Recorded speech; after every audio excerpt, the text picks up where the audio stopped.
Hi மக்கள்ஸ், இன்றைக்கி அடை தோசை எப்படி பண்ணுறது அப்படின்னு பார்க்கலாம். ஸோ வீட்டில் இருக்க எல்லா பருப்பு போட்டு நம்ம அடை தோசை சிம்பிளாக பண்ணிக்கலாம். So like red chana, brown chana, காராமணி, அந்த அரிசி, உளுத்தம்பருப்பு, கடலைப்பருப்பு, துவரம்பருப்பு, இது மாதிரி எல்லா பருப்பும் எது இருக்கும்.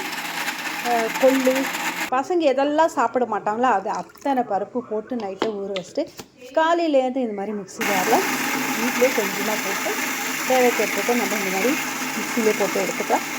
கூடவே பார்த்திங்கன்னா காரத்துக்கு காஞ்சி மிளகா, உப்பு, அப்புறமா பெப்பரு, நெக்ஸ்ட்டு வந்து சின்ன வெங்காயம் எல்லாத்தையும் போட்டு இந்த மாதிரி நல்லா அரைச்சி ஒரு சூப்பரான பேட்டரை ரெடி பண்ணிக்கலாம். இதோட கொஞ்சோண்டு சோடா போட்டு அடின்னு நல்லா கலக்கி வேணும்னா நம்ம செஞ்சுக்கலாங்க. ஸோ மக்கள்ஸ், இது எல்லாத்தையும் போட்டு நல்லா மிக்ஸ் பண்ணி ஒரு 1/2 hour போல் நல்லா ஊற விட்டுருங்க. அப்போ தான் உங்களுக்கு நல்ல முறுமுறுன்ட்டு கிறிஸ்பியான தோசை சூப்பராக கிடைக்கும். நான் இன்றைக்கி வந்து தோசை குழி பணியாரமும் செஞ்சுருக்கேன். இதுலேயே கொஞ்சம் டிஃப்ரெண்ட்டாக டைப் பண்ணலான்ட்டு. ஸோ இதோட ஃபுல் வீடியோ நீங்கள் பார்க்கணுன்னா நான் டேக் பண்ணுற டிஸ்கிரிப்ஷனில் போய் பாருங்கள். நன்றி.